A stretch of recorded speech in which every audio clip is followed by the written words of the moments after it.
ये क्लिप देखिए। देखिए भैया, हम जब तक नहीं थे, हमको उससे पहले तो कुछ पता ही नहीं है कि यहाँ पे क्या हुआ क्या नहीं हुआ, पिछले विधायक जी क्या काम किए, पिछले नेता लोग क्या काम किए।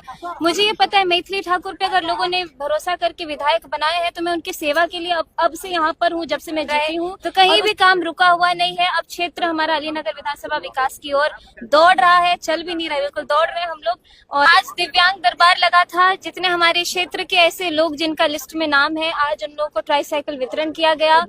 और ये अभी कुछ समय पहले मैं गोपालगंज में भी एक लड़की का वीडियो देख करके एक ऐसा ही सिमिलर घटना हुआ था, और उसको ध्यान में रखते हुए मुझे वहाँ हमारे क्षेत्र में जल्द से जल्द ऐसा शिविर लगना चाहिए। और उसी क्रम में हमारे जिला पदाधिकारी जी को फोन करके उनसे बात करके उन्होंने बहुत मदद की, और जल्द से जल्द इस आयोजन को हमने किया।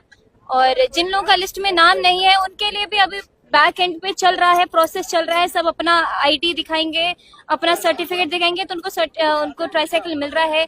जिनका लिस्ट में नाम नहीं है वो लिस्ट में नाम कैसे आए उसके ऊपर भी काम चल रहा है। तो कहीं भी काम रुका हुआ नहीं है। अब क्षेत्र हमारा अलीनगर विधानसभा विकास की ओर दौड़ रहा है, चल भी नहीं रहा है, बिल्कुल दौड़ रहे हैं हम लोग।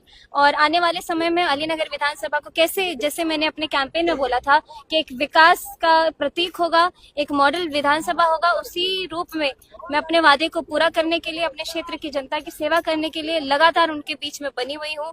और जल्द से जल्द और भी नए नए आयाम। आज कितने लोगों को वितरण किया गया है? बहुत सारे, मैंने लिस्ट में देखा 2 लिस्ट बना था, एक में 40 थे, एक में 20-30 के आसपास से। तो लगभग मिला करके 60 लोग हैं जो आज लाभान्वित हुए। 3 प्रखंड है, कितने प्रखंडों के? आज घनश्यामपुर और अलीनगर का हुआ है, और ताड़ी का भी जोड़ा जाएगा धीरे धीरे। एक बार काम तो शुरू हो, काम शुरू होना जरूरी है ना। यहाँ पर कुछ लोगों की शिकायत है कि बहुत समय लग गया, जैसे ये 2 साल के बाद ये कैंप लग रहा है, तो इसे देखिए भैया, हम जब तक नहीं थे, हमको उससे पहले तो कुछ पता ही नहीं है कि यहाँ पे क्या हुआ क्या नहीं हुआ, पिछले विधायक जी क्या काम किए, पिछले नेता लोग क्या काम किए। मुझे ये पता है मैथिली ठाकुर पे अगर लोगों ने भरोसा करके विधायक बनाए हैं तो मैं उनकी सेवा के लिए अब से यहाँ पर हूँ, जब से मैं जीती हूँ। और उसके बाद से मैं काउंट कर रही हूँ कि मैं विधानसभा के लिए क्या क्या काम कर पा रही हूँ। आग लगे। ये हैं बिहार के अलीपुर के एमएलए मैथिली ठाकुर जी, जो हमेशा समाज के कल्याण के लिए आगे आती रहती हैं। आप कभी भी देख लीजिएगा। अब ये वीडियो देखिए। हेलो हेलो, हाँ दीदी, क्या क्या दिक्कत आ रहा है बताइए तो।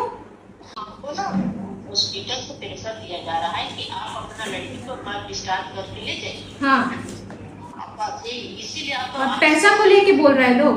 हाँ, पैसा बिल भी जमा करने को बोला जा रहा है मैडम। अच्छा रुकिए आप, हाँ हम आपके सामने फिर लगाए थे, अभी फिर लगा रहे हैं, आप लाइन में ही रहिए। हाँ हेलो, नमस्कार सर, नमस्कार। ये जो अभी मेहंदी नामक लड़की जो है, एक युवती है जिनके ऊपर चाय का पूरा जो है गर्म खौलता चाय फेंका गया था, वो आपके हॉस्पिटल में एडमिट है। अब उनको दबाव डाला जा रहा है कि उसे डिस्चार्ज करवा लीजिए। मैंने कल ही प्रबंधन से बात किया था कि अभी वो डिस्चार्ज की कंडीशन में नहीं है। वहाँ के कोई है सीनियर में, बिल वगैरह जो है वो मैं आपको भेज दे रही हूँ। मैंने भेजा था वहाँ के जीएम को। उसके बाद फिर से अभी दबाव डाला जा रहा है कि आप लोग पैसा पे कीजिए और बच्ची ठीक हो गई है, आप डिस्चार्ज करवा लीजिए, ऐसा बोला जा रहा है वहाँ पे। पर माता पिता चाह रहे हैं कि वहाँ पे उसका इलाज चले। जी जी जी, बात कीजिए, उन पर दबाव न डाला जाए पैसे को लेकर। जी जी ठीक। डीसी साहब, हम वीपीसीएस से बात। हेलो सर, ये जो युवती के ऊपर चाय डाला गया था, चाय फेंका गया था, वो अभी हॉस्पिटल में एडमिट है सर, आपके संज्ञान में होगा। हॉस्पिटल प्रबंधन अब उसे डिस्चार्ज करने को कह रहे हैं, पर मैं जब युवती से मिलने गई थी, उनकी माता ने कहा कि वो कंडीशन में नहीं है डिस्चार्ज की। पैसा नहीं पे होने की वजह से बार बार उन्हें दबाव डाला जा रहा है। सर अभी मेरे सामने ही उनकी मम्मी लाइन में है, उनको 13,000 का बिल थमाया गया है। जी सर, बोल दीजिए सर। जी दीदी, हाँ बात कर लिए, डीसी को भी बोल दिए हैं, वीपीसीएस को भी बोल दिए हैं। आपको कोई नहीं करेगा, वहीं रखे रहिए बेटी को, ठीक है? वहीं रखे रहिए, हिलाइएगा नहीं वहां से, ठीक है? वहीं रहेगी। अब पैसा का भी आप चिंता मत कीजिए, ठीक ना? बात की है, ठीक ठीक दीदी, नमस्ते। ये हैं झारखंड के जमशेदपुर के बीजेपी के एमएलए पूर्णिमा साहू जी जो हमेशा कल्याणकारी कार्यों के लिए जानी जाती हैं। अभी हाल फिलहाल में एक बच्ची के ऊपर में अपराधियों ने चाय फेंक करके बुरी तरह से उसको जला दिया था।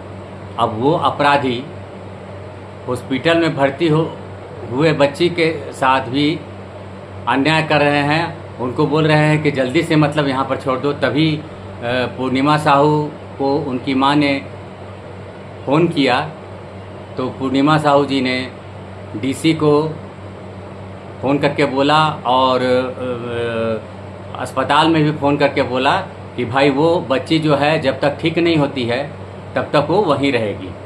अब ये वीडियो देखिए।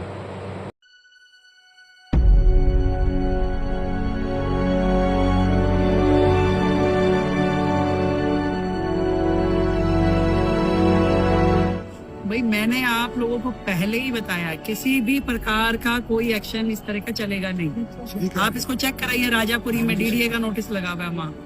कोई एक्शन नहीं होगा किसी भी प्रकार का। रेखा गुप्ता जी के पास समस्या लेके आए हम। हमारी उन्होंने मदद सुनी है। रात से कल से चुप्पियाँ हमारी तोड़ी गई है। पानी से रोटी से परेशान है। नाम रेखा गुप्ता का लिया गया, इन्हें बदनाम करा गया।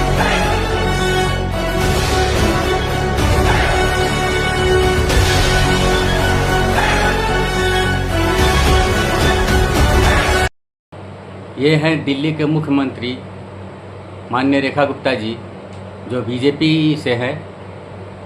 उन्होंने कल्याणकारी योजनाओं में आपको अटल योजना चालू किया है जिसमें गरीबों को 5 रुपया में भोजन मिल रहा है। उसके बाद जन सुविधा केंद्र भी उन्होंने खोला है जिसमें कोई भी व्यक्ति जा कर के अपनी समस्या के बारे में बोल सकता है और उनके समस्या का तुरंत ही निवारण हो जाता है।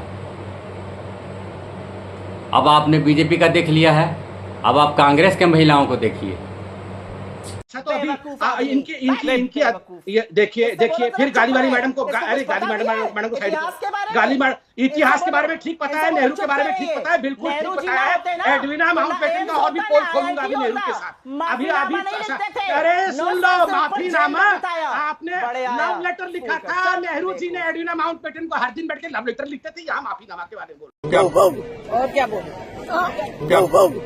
बोले आपने प्रिविलेज मोशन लाने की तैयारी कर रही है बीजेपी, क्या कहेंगे आप? और क्या बोले? ध्यान से देखिए कि कैसे संसद के अंदर विपक्ष की एक महिला एमपी इशारों के जरिए दूसरी महिला एमपीज को प्रधानमंत्री मोदी की सीट के आसपास इकट्ठा कर रही है। यहीं आपको कांग्रेस एमपी इमरान मसूद भी दिखाई देंगे जो महिला एमपीज को फॉर्मेशन समझा रहे हैं कि किस तरह प्रधानमंत्री मोदी की बैठने की जगह के चारों ओर घेराव बनाकर खड़ा होना है। और यहां ये याद दिलाना जरूरी है कि ये वही इमरान मसूद है जिन्होंने एक समय प्रधानमंत्री मोदी के लिए कहा था कि वे उनकी बोटी बोटी कर देंगे, यानी उन्हें पीसेस में काट देंगे। दोस्तों, महिला एमपीज का प्रधानमंत्री की सीट के चारों ओर घेराव करना और एक कांग्रेस के नेता का उन्हें निर्देश देना साफ दिखाता है कि इनडिसिप्लिन डेमोक्रेसी नहीं होती। ये वीडियो कोई बहुत पुराना नहीं है, कुछ ही दिन पहले का है जब कांग्रेस की महिला सांसद ट्रेजरी बेंच के पास जाकर हंगामा कर रही थी, प्रदर्शन कर रही थी और पोस्टर्स लहरा रही थी। अब जरा सोचिए, जिस सीट पर प्रधानमंत्री बैठते हैं उसके ठीक आसपास इस तरह की हरकतें करना क्या सिर्फ विरोध था या इसके पीछे कोई और मकसद था? क्योंकि इन महिला एमपीज को गाइड करने वाले इमरान मसूद के प्रधानमंत्री मोदी के प्रति इरादे क्या रहे हैं ये देश को अच्छी तरह पता है। और शायद यही वजह थी कि उस दौरान प्रधानमंत्री की लोकसभा में होने वाली स्पीच को शिफ्ट करके राज्यसभा में किया गया। आप के नेता और कांग्रेस के नेता में फर्क आप देख लीजिए।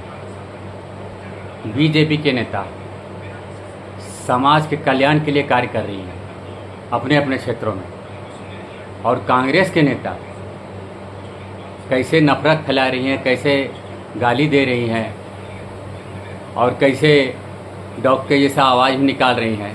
और सबसे बड़ा बात है कि संसद में गैर कानूनी काम कर रही हैं।